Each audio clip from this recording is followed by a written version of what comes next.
You're listening to the Exhibitionist podcast, hosted by Nicola Reader and brought to you by inspiringexhibitors.com and Pro Extra, a wholly owned subsidiary of 12th Man Solutions Limited. Hi there and welcome to episode 25 of The Exhibitionist, our first birthday edition. So hopefully you are sitting back with a glass of something fizzy to help us celebrate 12 months that we have been putting out episodes of The Exhibitionist. So thank you for listening to us for the last year. Very shortly, we're going to hand over to our conversation with Neil Felton, and Neil is CEO at FESPA, who are a trade association for the print industry. I'll let him tell you a little bit more about that, but he's a really interesting guy to speak to as we looked at how trade associations service exhibitions for their members. It's a slightly different position than some other event organisers, so we will hand over to that chat very shortly. One thing I just wanted to raise today and actually throw out to you guys to see if we can start a debate and get some feedback is whether as an industry we are too transactional and not strategic enough. And this question popped into my head based on two conversations I've had over the last few weeks, one with an event organiser and one with an exhibitor. So I'd be really interested in your thoughts. So the conversation first started with an event organiser who is pulling together their content and currently selling space to exhibitors. And a frustration that they had around asking for more from exhibitors in terms of content and different value that they can add as an expertise that they can bring as an exhibitor to the industry show, but really not getting anything back from exhibitors. And feeling as though the key to really delivering something relevant and different and interesting and insightful can't just rest with the event organiser. The exhibitors have got all that knowledge, all that expertise, the innovation, the insights into what consumers and buyers are doing. And it's a great opportunity for them to bring that to the table at the show, whether that's through speaking slots, whether it's through doing teach-ins, whether it's through doing little workshops or demonstrations. But really there's a huge opportunity, and just feeling as though exhibitors aren't really harnessing that. Conversely, the conversation I had with a client of ours who's an exhibitor who was trying to get that away with an event organiser for a different show, and just felt like all the conversation was about was just space and how they could sell space and could they come to a deal on space, and there was nothing else. And this particular exhibitor is really quite forward thinking, has a lot of expertise, has a product that could create quite a lot of theatre around a demonstration, but just felt like they weren't getting anything back off the event organiser. Another event organiser who's saying, it just feels like exhibitors only can have a conversation with me about price per square metre. They don't seem to be innovative or forward-thinking enough to be able to bring anything else of value. So it just felt like there are definitely event organisers and definitely exhibitors out there who are trying to make a difference and trying to change this transactional nature and make events and exhibitions more collaborative, more engaging, but somehow the message isn't quite landing yet. So I was just really interested, if you're an event organiser, what is it that you're doing with your exhibitors that's working really well to get from them all that additional value and theatre and expertise that they can bring into your show? And if you're an exhibitor and you're managing to get some of that away and you're having a conversation with an event organiser that moves just beyond the transaction of selling space, square metres, how are you managing to bring some relevance and some enthusiasm to their show, and how have those conversations been going? It definitely feels to me like a lot of the shows I've been involved in, that I've worked on as an exhibitor or even with the event organisers themselves, that there have been lots of opportunities and exhibitors just don't recognise the value that they've got, but equally we're not quite converting it yet. So I don't know, does it still feel transactional to you guys? Does it feel like we're being more strategic? Are we working together to bring the right things to shows? What more can we do as an industry? Is it about helping to educate or inspire exhibitors around what is possible at a show? As a show, are you actually, as an event organiser, are you thinking, do you know what, our absolute priority is to sell the space that we've hired? Once we've done that, then we can think about other things, but we've got to make sure that that commercial transaction happens first. I don't know, I think it's changing, but I'd be really interested in understanding how we change it more quickly and make it feel a little bit more collaborative. Or I might be completely wrong. You might all come back and tell me that that's definitely happening on every show out there. We're bringing people together and it's no longer transactional and we've had a real transformation in the industry. So I could be very wrong, but please do get in touch. I would love to know your thoughts on where we are and what we can do to help make it feel more collaborative in the industry. So that was my little pause for thought for the last couple of weeks. As I mentioned, we're speaking to Neil Felton, who is the CEO of FESPA. So I will hand you over to that conversation now and hope you enjoy it.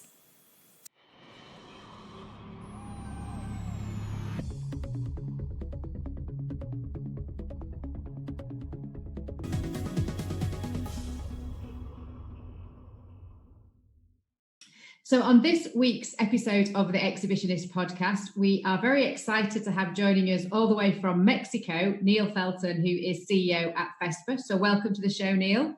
Thank you very much. I'm looking forward to it. Thank you. So thank you for making time for us. Tell us what you're doing over in Mexico this week. We're here at FESPA Mexico, which is one of our leading shows, one of our leading international shows that we run. It's starting tomorrow and it'll be finishing on Saturday. So I'm looking forward to it. Brilliant. Well, we are so grateful. Thank you for making the time for us the day before your big show goes live. So you mentioned FESPA there, Neil. So for any of our listeners who aren't aware of who FESPA are, just give us a bit of a background about where you've worked in exhibitions previously and your role now at FESPA and what you do as an organisation. Well, you could say I'm a dyed-in-the-wool exhibition person, as it were. So I started off back at Penton many years ago, which turned into Ithaca and then turned later into Closer Still.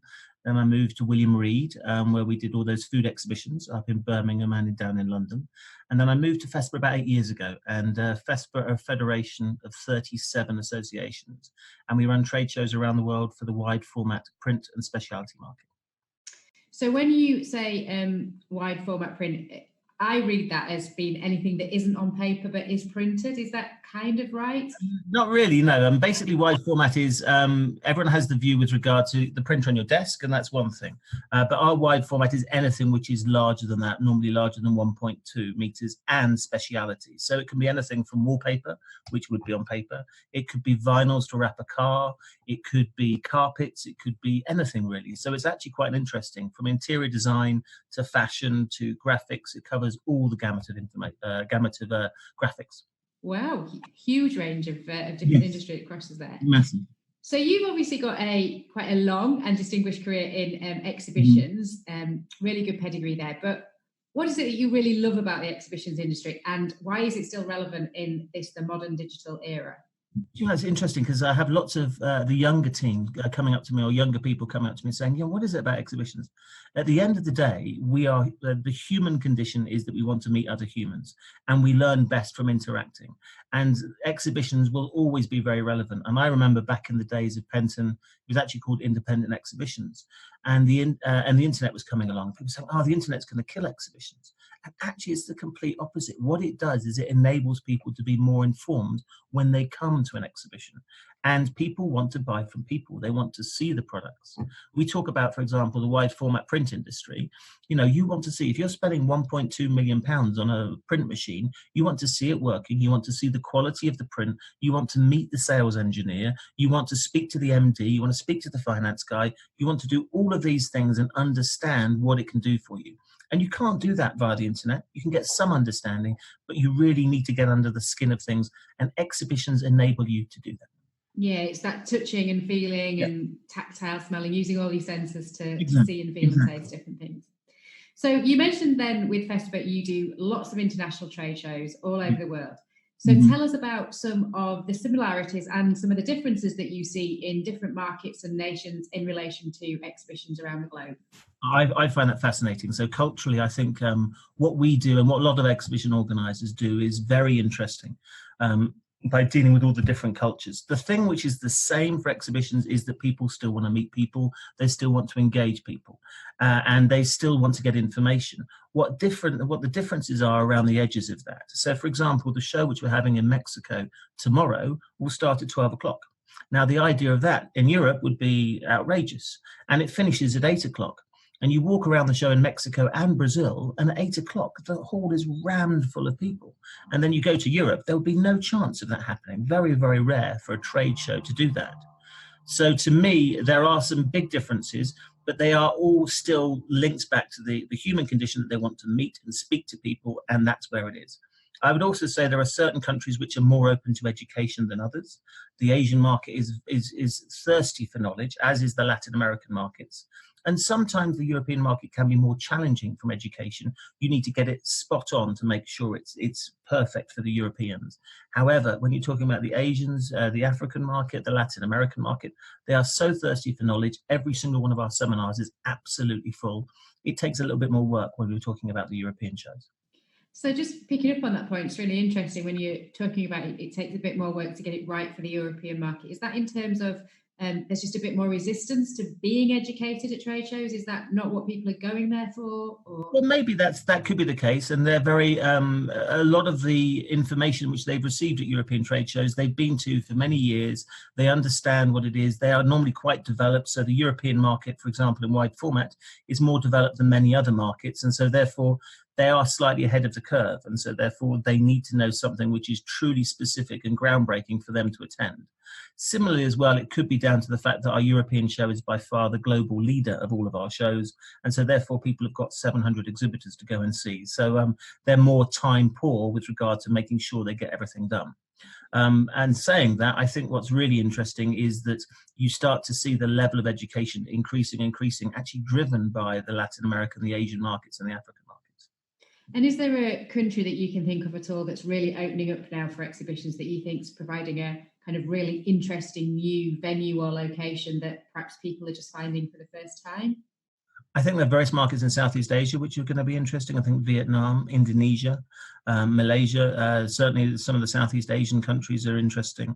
I think India will always be challenging. I mean, something which I read recently is that by 2030, 66% of all the middle class will be in Asia. The world. And when you look at those figures, that's phenomenal, particularly for trade shows and consumer shows. So if you get things right in Asia, there is definitely a potential market there. And then if you look on the other side of the world, like Latin America, Brazil has gone through its worst recession since 1931, but it is coming out the other side now very strongly. Our Brazilian show gets 18,000 visitors to it. And our European show gets 20,000 visitors and is around about 6 times larger. So the interest for the Brazilians to go to trade shows is very, very strong. And they will often take days off work. They'll come on a Saturday or a Sunday because they're so interested in coming to the events. And Mexico, similarly, we've had a massive growth in shows in Mexico too. So there's lots of potential areas. It just really does depend on the market and the market need. But for us, it's Southeast Asia and Latin America. Interesting. So you have been all over the world, seeing shows in various different industries. What are some of the common pitfalls that you see exhibitors regularly falling into at those shows? It's the same with all of them, isn't it, really? I mean, effectively, not preparing for a trade show, not marketing beforehand, believing that it's the organizer's job to get all the visitors, which it is, but actually to get the visitors to come and visit your stand. Now, we can bring 20,000 people to a show. The key from an exhibitor's perspective is to try and attract those people onto their stand because they're competing with others. And so many people in the market do incredibly well. If you think we're in the graphic space, so the look of our show is incredible because it's so full of color and vibrancy. But I think one of the biggest mistakes, not so much at our shows, we're quite lucky, but at other shows I see is a lack of engagement beforehand with the organizer and a lack of engagement with the visitor when they get to the show. Yeah, they're standing around on your phone, eating your lunch with your back to people. Exactly. But I think from an organizer's perspective, we need to understand them more because often as an organizer, you think this is easy. We can go, we can walk around, we can go wherever we want, we can have lunch when we want, we can go and speak to clients. But we do need to understand the exhibitor. The exhibitor has to stand on a stand for 4 days, 5 days, and actually say similar things, is not really allowed out away from that stand. So we need to make the experience for the exhibitor as good as possible because they have a different experience to how organizers view it. And how do you feel as an organisation you're addressing some of that then in terms of kind of understanding data? What are some of the things that you've been doing to help with that? I think to help them improve their experiences that we have partner committees to make sure that they understand the markets we're going to. They are actually involved in the venues which we choose. And so we get them to vote very specifically. We're talking about our partners, but all of our exhibitors. We also want them to fill with the content. We actually invest some money through the partner committees. So FESPA is unique on the basis that it's a profit for purpose organisation where the money we get is reinvested back into the industry. And we speak to our exhibitors about where we invest that money. So, for example, Printeriors, which is about the interior design market, came out of an idea which the exhibitors had on a partner day. And we reinvest hundreds of thousands into projects such as that to engage with the wider community, the wider graphics community. Yeah, it's an interesting point. We were talking to somebody from GES yesterday and talking about stand design and build, and he was saying how refreshing actually sometimes it is to get the crazy ideas from clients, because as a stand designer you can too often just get caught up in the restrictions of you can't do that, nobody will allow that, health and safety won't let us, and actually you need that sort of inspiration sometimes from a crazy. And I guess for you it's the same way, where like the exhibitors tell us what we as event organisers just kind of dismiss because we think, well, that's not possible, we can't do that, and it's involving them might bring out that nugget of an idea that really makes a difference. Well, I suppose the way that we look at it is that our exhibitors are in the graphics market, and they are all about print and colour and vibrancy. So if these exhibitors can't showcase what a good stand looks like, then I think we're in a very difficult place. Yeah. Luckily, they can. And they make incredible looking areas, just like you would go in there and you think, this is absolutely amazing. And I suppose it goes back to when I first started at FESPA, and I had this image of print being very much an old industry which wasn't that engaging, and I had a very specific view of what print was, and I was completely and totally wrong. The way that every single space that you see now has got print on it, and you don't even realize it, whether it be your car, whether it be a hotel room like I'm staying now, or a flower market in Netherlands and the whole ceiling is done. All of these things are fascinating, and that's what exhibitions can do. You can't visualize the graphic look of something without seeing it there and then. And that's why an exhibition is so important, such as FESPA. And so you must see so much technology come into life then in terms of all the shows that you're at. How do you think technology is changing the exhibition industry, and is it changing it for the better? Well, I think you've got to embrace it, haven't you? I mean, I think the things that we couldn't do 10 years ago, we can do today. The way that we can track, the way that we can understand our customers, their journey, and how they are engaging with our exhibition is becoming stronger and stronger. However, I think there's a lot more to do. We need to look at hotspots within exhibitions, what the flow is. We all have an understanding of how a visitor interacts with a trade show, but I still think there's a lot more research to be done on that front to truly understand how people walk around a show and how they engage with the show and how they engage with the features you create. And I think technology is also important. For example, we're going to build Print Make Wear at our show in Madrid next year, where we're actually doing a mini factory so that people can come along. They can say, I would like this T-shirt. They can see it being made, cut and delivered for them there and then on the show. And that's just incredible to actually see that going from beginning to end. You go to your kiosk, you design what you want to do, you print it, and it comes out the other end, finished beautifully, and also digitally printed with your specific information on. I think that highlights what an exhibition and what our industry can do. And that just brings to life the whole personalisation theme that we're hearing so much about, and people want to take away an experience and something that they can talk to their friends about that's cool and interesting and different, and isn't a free pen or a cupcake or a key ring. No, you've got to have something different. We've got so many. We had corrugated boxes made for charities, which you print on the inside of them, so that when you give them to the families who are in need of help, they can turn them into Wendy houses, and you can actually have so many different things happening in this space. And I think that's what's so interesting about the technology and how it applies to what we do. And you're right, personalization is key for us. We're in the digital space when it comes to manufacturing, so it's very important to us. So thinking about the sorts of exhibitors that you have, I'm guessing there's the time when visitor and exhibitor come together at your shows is just part of quite a long path to purchase, quite a long discussion about transaction. Nobody rocks up at your show with a checkbook in their pocket and buys a big machine, I'm guessing. So how do you think technology is helping those exhibitors in keeping in touch with visitors, in being able to track their return on investment, to really understand the value that they're getting out of the show in a way that we haven't had before? I think that the technology is key, but I think the main word we need to look at is community. So what we do at FESPA is we create a community of like-minded individuals with either the same points of pain or the same opportunities. And by bringing those together, we have 37 associations around the world which are part of our federation. We have 16,000 printers as part of that, and hundreds of other thousands of printers who come to our shows. And our job is to inform them about what the opportunities are.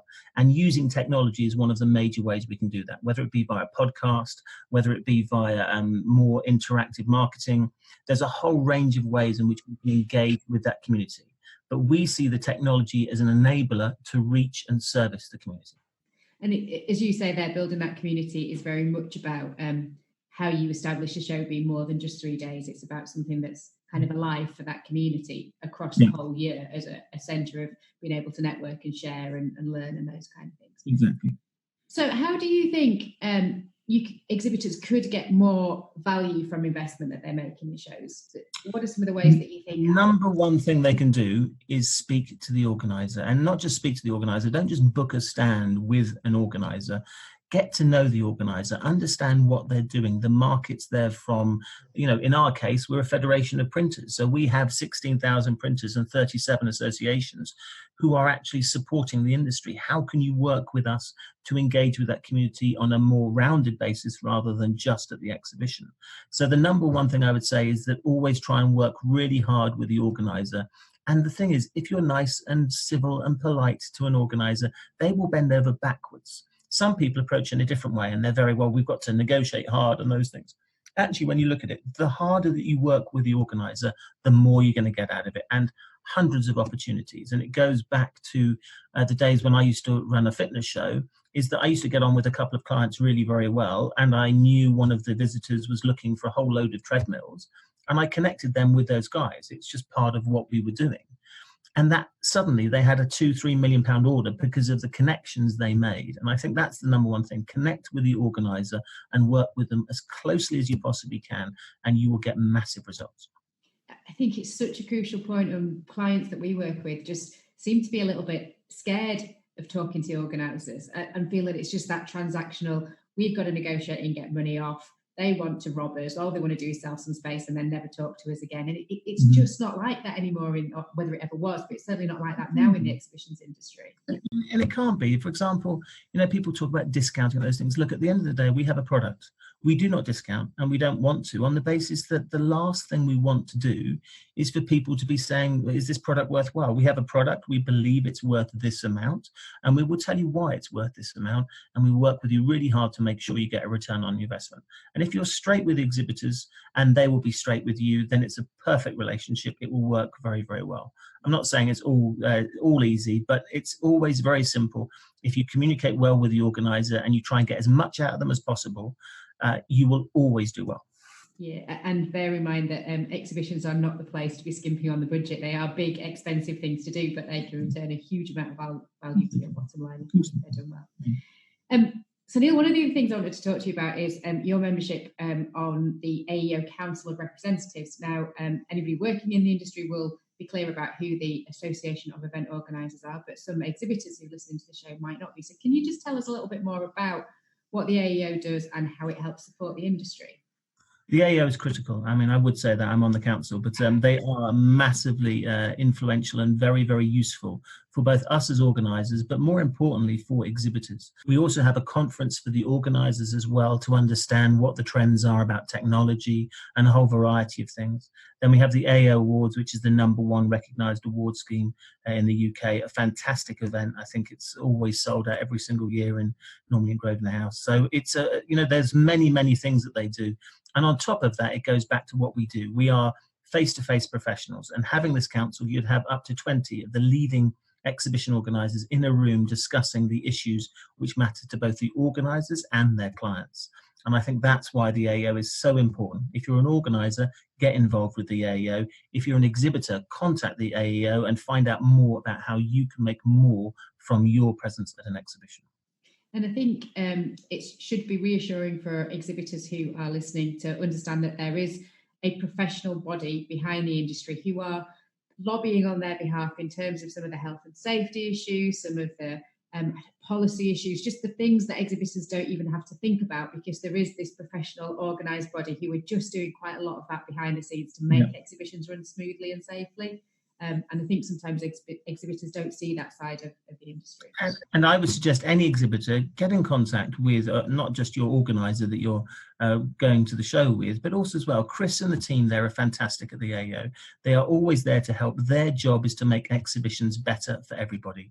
And they are absolutely fantastic at doing that. And it goes back to a little bit is that is the community. And if you buy into that community, you can get a lot more out of it by engaging with it. Brilliant. Thank you for that. In the conversation today, we've talked a lot about global and international reach and exhibitions all over the world and kind of where the markets are developing. But I think as an industry, we can sometimes be criticised for a lack of sustainability and getting people to travel miles to go to these events and building these big structures that we then tear down and throw away after a couple of days. And I think there's some fairness in some of the criticism. Kind of what's your thought on the sustainability of the industry and how we collectively can help minimise the impact?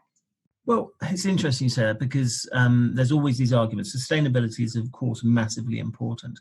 And what we have a lot for the industry is that I was speaking to a company who exhibited ours, Drytech, and they were saying, look, at the end of the day, it would take us round about 3 months to go and travel and see all of these key clients we saw at the show. Now, if you talk about your carbon footprint, that is a lot of carbon footprint. So to get one printer to come all the way to FESPA, yes, there's a carbon footprint there. But if you can see 50 clients, then suddenly you're reducing that. And I think we beat ourselves up about that. We need to remember that actually we're reducing that because we're creating and concentrating a lot of business in 2, 3, 4, 5 days. And that is really, really important from that perspective. The stand build, you're right, I think that needs to improve. We do build and throw it away. But then I think there's also a responsibility on the organisers to make sure that the things that we do are sustainable. We have a planet-friendly printing guide to help the industry. We're working really hard on actually creating products on the show floor which people can use rather than throw away. So printed material which is useful. And we're not there. We've got a lot more steps to do. But I think that we need to look at the positives. And the positives are that we are actually reducing the carbon footprint on the basis that people are coming to one place to do business, which would take them a whole lot more to go and see them all. And we look at our shows, 70% of our audience comes from outside the country we're hosting it in.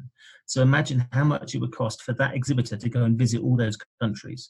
And we have around about 120 different countries which engage with our shows around the world. So I think actually it's a good thing. We still need to improve with regard to how we reduce our waste with regard to stand build, with regard to the products we create at the show and those things. But it's a very, very important thing for us here at FESPA. It's a really interesting point. We talk about sustainability a lot on various podcast people, and I've never heard it expressed in that way before, but it kind of seems obvious that, of course, you're taking people off the road and bringing them to one place rather than sending them to go and see 70 customers. So absolutely, I've not heard it expressed like that before, but it makes perfect sense. And good, I'm glad. and how much easier it is to pick up the phone and do a video conference like this once you've just had a meeting with somebody at a trade show. Then it's much easier to start the conversation digitally, electronically than it would be before. So exactly. And you talked about the long lead time with regard to buying a product. They will sometimes go to the venue. They will go to see the supplier, look at, let's say, the printer, whether it prints. And you think of how many trips they'll make. Or they could go to one show. They could take one file and they could get 5 different printers to print that file and actually compare the results and say, well, I'll tell you what, I'll go with that one. That could have been 5 individual visits to 5 different countries, which is a massive carbon footprint. Yeah, great point. Great point. So what do you think the exhibition of the future looks like? What's coming down the track over the next 3 to 5 years in the industry? I think what we've got to do, and in fact, we know we have to do this, is all about the content of the show. And something which I've always had a challenge with is that I used to work on fitness exhibitions and beauty exhibitions, and we used to build day spas and all sorts of things at our beauty and fitness shows. And the education side of things is the most important, the content. And so the way that we see it is our features, we spend a large amount of money. I won't say how much, but it's a large amount of money on our features. And it's because they are the editorial content of our show. And that's how we've got to view it. Just the same way as it would be with a newspaper or an online blog, is that the content is what's key. and the exhibitors will be around that content. And so we spend, as I say, a large amount of money on our features, whether it be a factory to showcase what you can do with regard to digital printing and technology from a textile perspective, or the World Cup of Wrapping. I mean, can you believe we've got the World Cup of Wrapping at our show, where we actually have teams from around the world competing to wrap cars and other objects. And I think one video, we had 2.8 million people watching it, engaging with it online. So once again, it's down to content and making sure that content is relevant for the community and you understand that community. And if you get those things right, exhibitions will be strong for a long time. I so want to come to the World Cup of Wrapping. That sounds fantastic. Genuinely very, very cool. And we have we've had loose seats wrapped, we've had all sorts of things. And these guys are geniuses. If you ever have trouble putting up wallpaper, just imagine trying to put a stretchy-ish vinyl on a car with all those different shapes, and they make it look easy. It's incredible. And we have, as I say, we have thousands of people entering our competitions and looking at all of the information we have on the World Wrap Masters. It's a great competition, really good. Forget Love Island. I think this is the new reality show. I don't know about that. That'd be good. We're live from Mexico City.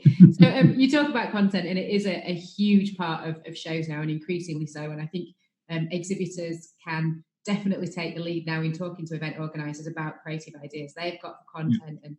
And where do you sit on this term festivalisation that keeps coming up in the industry? Are you a lover or a hater of festivalisation? Not a lover or a hater. At the end of the day, know your product, create content which is relevant for the community. And you can call it a festival, you can call it an exhibition, you can call it an expo. The key is the community engage with it. And I think often what we do as exhibition organisers, we live and breathe our brand so much, but we need to go and speak to the visitors and say, what do you think of our show? And that's what's so intriguing, is that they engage with it in sometimes a different way. And we need to talk to those people more. And it's not the name of the show or the name of the type of product. It's creating a product which people engage with. So if 2.7 million people can get excited about wrapping a car, that is a community. Yeah. If we can get 20,000 people in a hall, or in 6 halls as it was in Munich last year, and they can all be looking at a variety of technology and all of the challenge it faces, then we're actually creating something there which is of value and of interest. Yeah, and that relevance, that value and interest and relevance to that audience is what will keep the community coming back. We're in a very lucky position. We have 37 associations and 16,000 printers who are members of those associations. So we can tap into what the market is asking for right now. So we are looking at interior design. We've been doing it for 4 or 5 years, way ahead of the market with regard to what we can do. We're looking at corrugated, way ahead of the market, fashion, textile, all of these things. We can understand that, not because we're brilliant, it's because we tap into the community and they tell us very openly what we can do. I mean, we're for the industry and we're by the industry, and that's what makes FESPA a little bit unique. But I still think that exhibition organisers, the more they get under the skin of the market, the much better they will be to produce a show, whether it be a show or a festival or whatever you want to call it. And just picking up on that point about community, we mentioned it in last week's blog, where we were talking about kind of exhibitors building a community. Don't forget, if you're an exhibitor listening in, that it's not just the event organisers that creates a community. You as an exhibitor have an opportunity to create your community of people who are going to be excited and talking about coming to see you and wanting to network with fellow customers and that. So it's not all down to the event organisers. Exhibitors take responsibility. We've got the canvas on which the painting can be drawn. So we need to make sure it's as broad and as a relevant canvas as possible. And then the exhibitors fill in the parts around it. And it can be such a strong thing. When you get it right, it's incredibly powerful. So just wrapping up the conversation, because we know you have a lot on your plate this afternoon. So you've worked in a real range of shows that we've heard about, from printing to spas to health to food. If you could go to or work on any exhibition anywhere in the world, what would that be? I tell you what, the one thing I would love to do is a car show. I'm massively keen about cars, and I genuinely think that cars would be, I think that car shows actually get a bit of a rap, but you could actually try and change them. And I think lots of organisers are, where you actually do road tests with cars, you actually engage with the cars, or transport and environmental transport. To me, that would be a fascinating area to go into. That's probably because it's one of my passions. Food, I'm passionate about. Print, I'm passionate about. Leisure, I'm passionate about, I think, as most people are. But I think the one which I haven't done yet is environmental transport. Okay, cool. So if anybody's out there listening and wants to invite Neil along to experience, a car show. I would love to see it, and I think it's so interesting, particularly what's happening with hybridization and all those sorts of things. Really interesting market, and also as well, I see amazing cars being wrapped at our show every single year, so it sort of keeps my interest there even more. Brilliant. Well, thank you so much for joining us today. I know you have a busy week coming up, so we really do appreciate you making the time. Neil, if anybody wants to get in touch with you, how can they find you? Just Neil, just email really. I mean, I don't do as much social media. I do watch a lot of social media, but Neil.Felton of FESPA.com, or just call us. At the end of the day, we're in the face-to-face profession. You either Zoom like this, or you Skype, or you Ring. I'm happy to talk to anybody, particularly exhibitors who say, I want to get more out of an exhibition. I'm a passionate evangelist of exhibitions, and we would always try and help whichever market they're in to try and say, this is what you need to do. And also, maybe we can put you in contact with some printers or some stand builders who can do an amazing job with regard to your stand. Brilliant. Well, if anybody missed Neil's details and wants to get hold of him, then you can always get in touch with us and we will happily make an introduction. So thank you once again for your time. We hope the show goes brilliantly in Mexico City, and we are not at all jealous of the sunshine that you have over there today. Thanks very much. Have a good day. Thank you.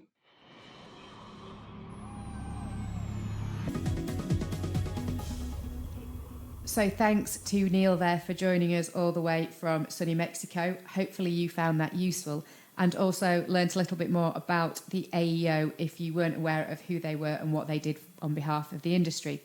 Speaking of which, if there is anybody from the AEO who is listening and would like to get involved on a podcast, we would love to have you on board. So please do get in touch and we would love to speak to you about everything that you're doing that benefits all of us in the industry. So that's it for us for this week. Do join us again in a couple of weeks' time when we will be speaking to Emily Foster, who is a nutritionist. Now, you might think that's quite a strange guest to have on a podcast about exhibitions. But one of the things we get asked most frequently at workshops that we run is, what should I eat on the day of a show? Should I pile up on a breakfast first thing and make sure that I've got a full tummy for the whole of the day? Or should I just try and graze throughout the day? And what if I can't get off my stand? What's the best thing to be doing? And so all of those questions Emily will be answering brilliantly for us to help you fuel up for a really productive day. So that'll be coming up in a couple of weeks. If you've read our latest version of the newsletter, you will also know that we are really proud to be supporting the National Literacy Trust through our book sales via the website. The National Literacy Trust do an amazing job helping vulnerable children and adults with their literacy. And just imagine what your life would be like if you couldn't read, how difficult it would be just to manoeuvre around your daily work and your jobs, getting on the train, taking medication, but also the pleasure that you get from reading and also the learning. So we are delighted to be making a donation to the National Literacy Trust via our website if you buy our book directly from us. So please hop over to www.inspiringexhibitors.com. I am also considering running the Great North Run on behalf of the National Literacy Trust next year. So if you think that's a good idea and you'd like to support me, then do let me know, and that might help confirm my decision. So if you need any more advice and inspiration over the next couple of weeks, you can, of course, check out the blogs on the website or get in touch with us via the website or LinkedIn. Have a great couple of weeks getting ready for whatever you've got coming up in your exhibitions calendar, and happy exhibitioning. Hop over now to inspiringexhibitors.com to subscribe to our newsletters, blogs and future podcasts, keeping you up to date with industry insight. While there, you can also find out more about our new book, The Exhibitionist, Inspiring Trade Show Excellence. Once again, thank you for listening.